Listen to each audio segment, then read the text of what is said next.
Sonia, it's good to see you Great to see on you. on a Zoom screen again. I feel like this is how we see each other all the time now. Uh, Yeah. but I think it's better than not seeing each other. I know we really wanted to have a dialogue, a sort of a follow-up even conversation that's been really long overdue since last boom. We are in our fifth annual Building on Our Momentum conference and day of learning. And I feel such a special affinity towards Boom because I know that many of the ideas around creating, the position that I hold now, and the, office that is now a part of the campus community, the Office of Diversity, Equity, and Inclusion, was really born out of Boom. It seems so important, having just watched this video again, and hopefully people have been watching the video or have seen the video of Ibram Kendi and Robin DiAngelo in conversation with Gayle King last summer, to think about all we've been through since March of 2020. It's now 1 year since our campus sort of drastically changed. And in that year has been so much racial division and so many challenges for all of us around the global pandemic, but also this like very real manifestation of violence and racial injustice, um, being perpetuated, right? And so I was thinking about this a lot because I know that many of our community members have lost people, and in my own family and in my friends, I've known 6 people to pass away from COVID-19, which I think is directly related to being a person who's Black and Black and Indigenous and people of color communities being so deeply impacted by COVID-19. So, with all that being said, I think that, what really strikes me right now is, this week in particular, George Floyd's, the trial is beginning for the person who killed George Floyd. And yesterday, Breonna Taylor's, boyfriend was exonerated from the charges that were against him. And so it just feels like there's been so much pain and so much sadness and so much loss around race and racism. And we're now, as a community, trying to figure out the way forward. So I don't know if you have thoughts about the video that we watched and just like what this last year, I'm just sort of throwing out my own reflections, what this last year has been like. But I know I've been very focused as the Chief Diversity Officer of the college on keeping like sort of my eye on the prize of like doing anti-racism work in community with you and others. And so, what are your thoughts about the video and what was said? Yeah, I mean, it's been so moving, I would say, to be in these conversations with you this year, to be close to you as we live through this moment together, and just to hear you talk about it here now, right? I mean, it's a moment of deep emotional response, and I think that when I think about the video, that the interview with Gayle King, I think that the question at the heart of that interview is what's different now? What needs to be different now? And Robin DiAngelo says very clearly, like, we've witnessed this kind of police brutality before, captured on video, the life of a Black individual extinguished as they're dehumanized by the actions of a white person in authority or claiming authority over the life of another. And what was different for me in this moment, I think it was the ubiquitous evidence of racial injustice, just made all the more visible by the pandemic in 2020. I mean, how could you not care about suffering and loss on this scale and the disproportionate effect on people of color? And so I think that evidence of racism on a structural and systemic scale was just so powerfully symbolized in the murders of George Floyd and Breonna Taylor and Ahmaud Arbery. And I suppose in some senses for me it was, and this is, the most painful thing about the video is the voice of George Floyd begging a police officer just to breathe, to live, calling out for his mother for those 9 long minutes of cruelty, of what can only be seen as deep rooted in humanity. And I think that, as I think about this past year, I think about what Ibram Kendi says to us, that denial is the heartbeat of racism, and that we cannot go on living in denial. So that the life and death of George Floyd and too many others in 2020 made this a tipping point for so many of us, I think, for many white people who continue to want to live in denial.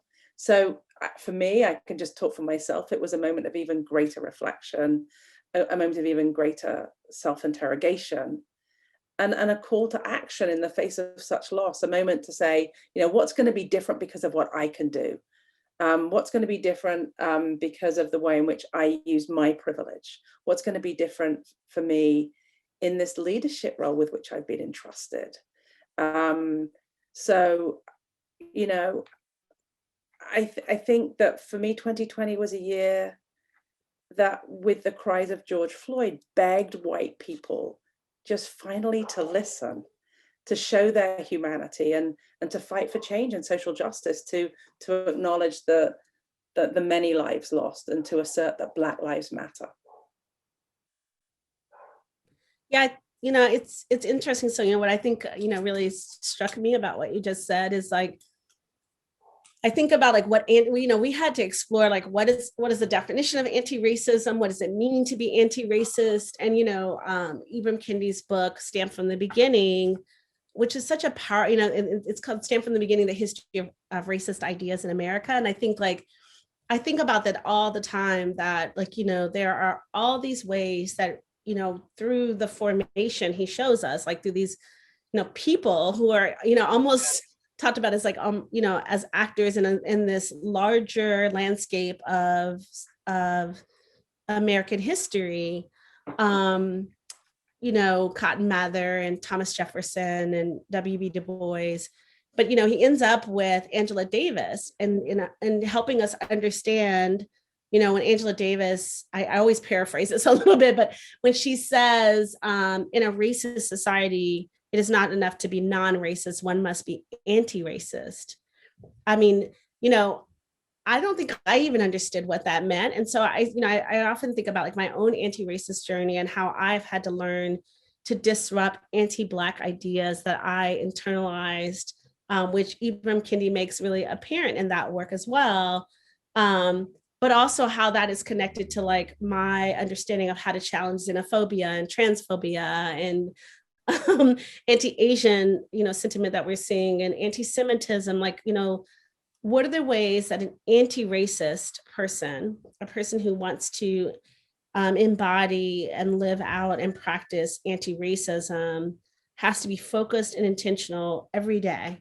And I think we had lots of conversation about that in our own individual anti-racist journeys. And we both, like, had readings that we were referring to. And I know you always talk about this one book that was so meaningful and important to you. And I wonder if you can share a little bit about that, like the anti-racist journey, and even how that book influenced you. Yeah, so I think the book you're referring to is Rennie Edo-Lodge's book, Why I'm No Longer Talking to White People About Race. Yeah. And I came to this book, and I'll just say this because I think it's really important to acknowledge this too, that I came to this book sort of with a desire to understand, sort of actually, as Rennie Edo-Lodge does, sort of actually ask the question, like, why is this conversation only happening in America, and why wasn't it happening through all of my youth in the United Kingdom? So Rennie Edo-Lodge is a British Black woman, and who said that, she looked for things to read in the UK and was constantly having to turn to the US for the kinds of books that we're referring to here. And so when she published this, I think it was in 2014.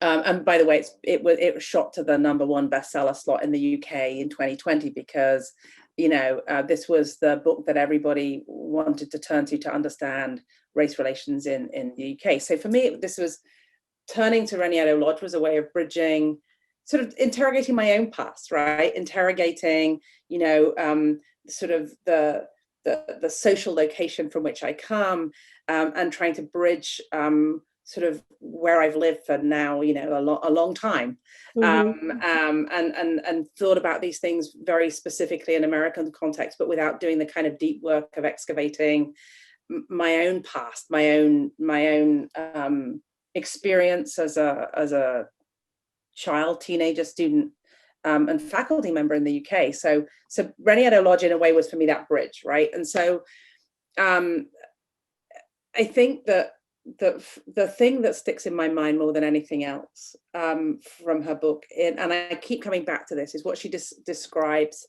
as the dull, grinding complacency of white privilege. Right? So it's the fact that as white people or as white individuals, we don't have to think about this. We can shrug things off that others can't, and that's what Reniero Lodge is getting at, right? But I think that she's also talking about the invisibility of whiteness, the fact that everything is normed in terms of white, and how we have to challenge that norm and come differently to the conversation. So she talks about structural and systemic racism as being insidious, like as being like a noxious gas that seeps into everything. And so for me, sort of coming to Ibram Kendi, coming to Robin DiAngelo, coming to Reniero Lodge, the question I'm asking myself is, what does it look like for me to make a difference, and what kinds of commitments do I need to make on a daily basis to be in these conversations, like the conversation we're having now, but also to be in this work meaningfully. And so for me, what does that commitment look like? I mean, you're asking what does it look like for me to be anti-racist, I think. And I think that I and all white people need to come to the conversation and leave our unquestioned sense of power and equality in these conversations, our arguments and defenses at the door, right? I mean, they have to sort of stay out. We need to come to the conversations and listen intently to the experiences and the perspectives of marginalized individuals, and to do so with enormous humility. I think as we did, right? I mean, I think what my recollection of the moment of coming together around the anti-racism action plan was both this moment of deep reflection about our own work, but also the humility and the respect with which we listen to the experiences of our students and alums and other members of our community on Black at MHC, right? That these were experiences that went to the very core of what it means to be at Mount Holyoke, and that we needed to listen to and take account of in our work. So I guess that for me, being anti-racist means bringing that humility and that desire to listen, and to interrogate the generations of bias, privilege, and opportunity, so that we finally kind of intervene as bystanders and individually and collectively address the profound inequalities, and wherever we see them, right? And so that, I mean, in some ways we are very fortunate, right? Because we are in a place and in positions of responsibility, and some would say power, right? To make the difference. And so if we don't act on our anti-racism commitments now, then we will be bystanders. Yeah, I think it's so interesting. I remember last summer when we saw Black at Mount Holyoke, and we saw, the tremendous, you talked about this before, I think, with this book. I remember we were talking about emotional labor and the time and energy that, goes into talking to people. And Robin DiAngelo says this really well in the video, like, there's a point where Gayle King says to her a comment about like basically white people trying to understand, and and Robin DiAngelo sort of unapologetically as a white person is like, how many times have white people seen this before? and that, essentially racism is not going to be cured through niceness. I mean, like, she's very like powerful and poignant in that way about these kinds of things. And I think we took a while with our development of the anti-racism action plan because we wanted to do that deep interrogation over, weeks of gathering, of watching that video, of watching other videos of, we were having conversations also at the college about the 1619 project and, bringing that as a common reading. And I think there was so much dialogue and discourse that we wanted to engage in so that when we put out a plan, it would be a plan that would have, the potential to transform the institution in ways that have always been the goals of Boom and the strategic plan around diversity. And so I think it's been really, really important to say to ourselves, we want action. We want actions that we can demonstrably show, and that in our freedom dreaming, as Robin DJ Kelly has talked about in his book, and also that Tourmaline, our keynote speaker for Boom last year, said, we want to imagine a future where people can still tell their authentic, raw, vulnerable stories if they choose, in that sort of archive type experience, which is what I think of when I think of Black at Mount Holyoke. But that maybe the stories will be less about the pain and trauma of being Black at Mount Holyoke and would be more, hopefully, thinking ambitiously, because I think it's an ambitious plan, about the work that we've engaged in as a community to address, confront, and heal, if possible, from, living in this sort of racist, kind of past history legacies that we've had. And so I feel like that, that's such an important part of the plan. And our plan was meant to be iterative. It was meant to be something that was a living and breathing document. And that has really been so important in doing this work in community with you and the other leaders of the college, is being very honest with ourselves and with each other about where we need to go, what we need to do, and what's probably still undone. I think that we both know that there's still things that we feel really strongly about. And so, I don't know if you have any closing thoughts about the plan and this journey we've been on, and this dialogue, and why it's so important to have it at a place like Boom, that you want to share. But I think a lot about the plan every day, like you. Yeah, I do. And I think about, you mentioned the emotional labor of the students on Black at Mount Holyoke, but I also think often about Mo Honest, right?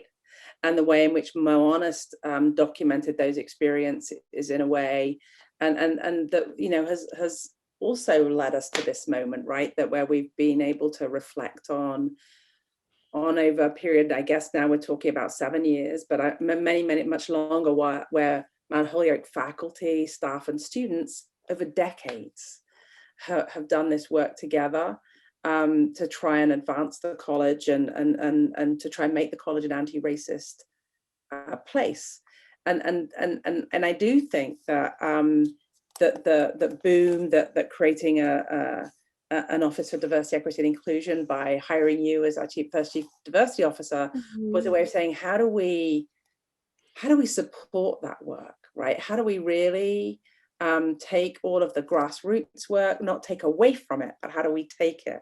And how do we, in some ways, prioritize, resource, harness it for the advancement of Mount Holyoke? So in some ways, the anti-racism plan it's absolutely a step in that direction. And I think that for me, you're right, it was a process, right?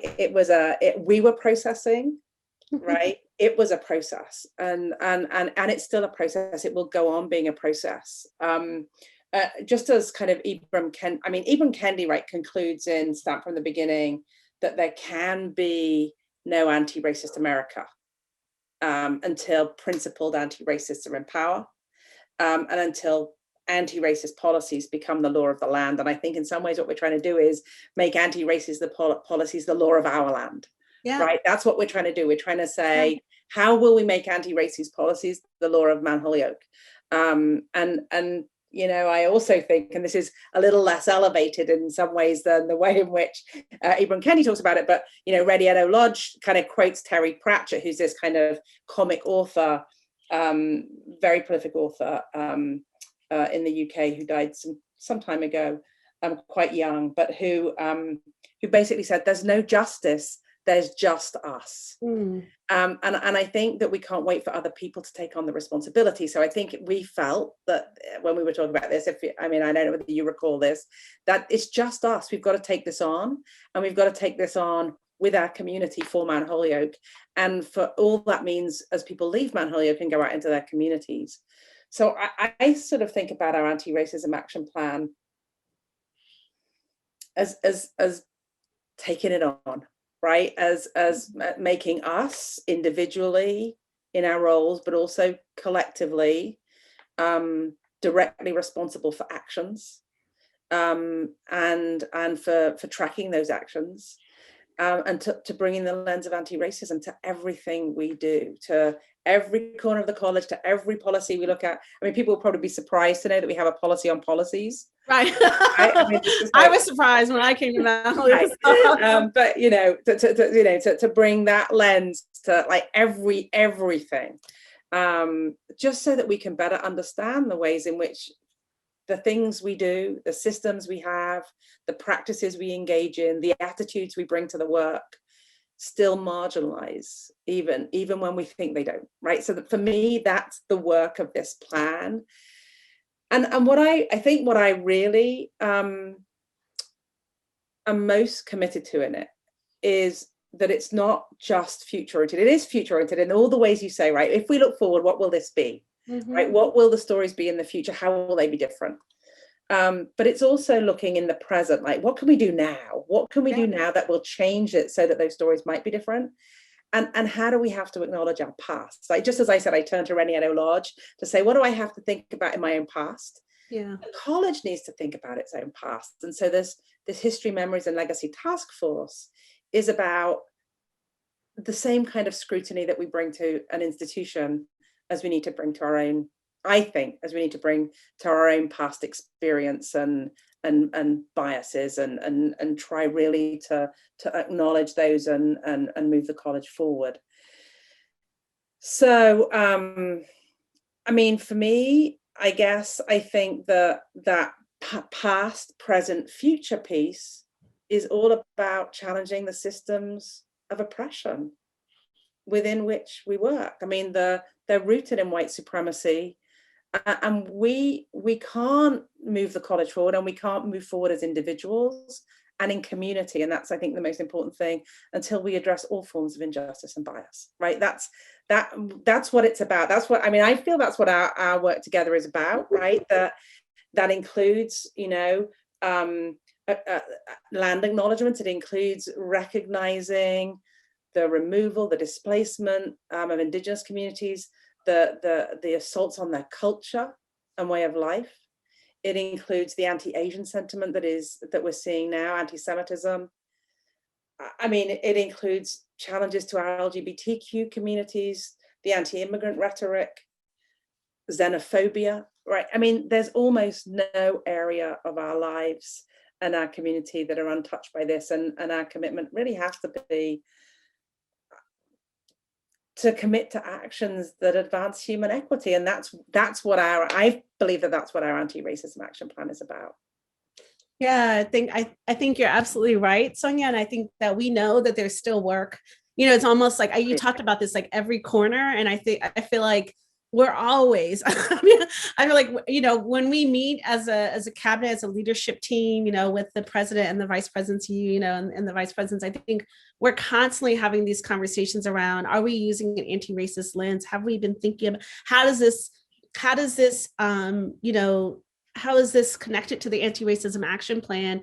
And these are different conversations than we were having even when I arrived in 2018. I think we were talking about diversity, equity, and inclusion, and we were talking about, struggles for justice and liberation. But I think the preciseness and the intentionality and the deep dive and interrogation that we've had to do through readings, through watching videos, through dialogues with each other, And in part because of the pandemic. I think, there has been an even more pressing need to say, not on our watch, not again. We have to do this differently. And you said that, I think, so well. And I think as a Black woman who's, who's grown up in the United States, and always sort of been conscious of what it has meant to be where I am positionally on the human hierarchy. And I think, when we had Dr. Jelani Cobb come, and his speech was titled "The Half-Life of Freedom," like that was a really powerful, powerful testament, I think, to how many Black Americans have felt, and why, seeing George Floyd and Breonna Taylor and Ahmaud Arbery and Tatiana Jefferson and so many people, Tamir Rice before them, has been like, for us to say, like, we really, really need people to understand what you said at the very beginning. When we say Black Lives Matter, what we're saying, right, is that we don't actually believe that living a half life is ever going to be enough for any group of people for any reason based on any identity. And this anti-racism action plan is meant to disrupt the human hierarchy that might be playing out in the classroom, in residence halls, and do that work intentionally, purposefully, and thoughtfully. And so I'm grateful to the work of this community, to our students, our faculty, our staff, and our alum, and our leaders who are willing to take on these audacious, bold conversations. And yet I know we still have so much work to do.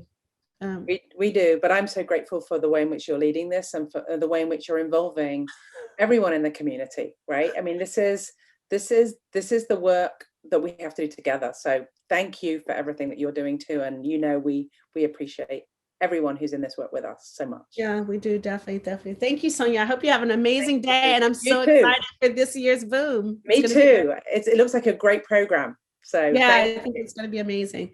All right. Take care. Yeah, you too. Bye-bye. And this is awkward. Bye-bye. The Zoom wave. It's an awkward wave on Zoom now. Yeah. Okay. Bye. Bye.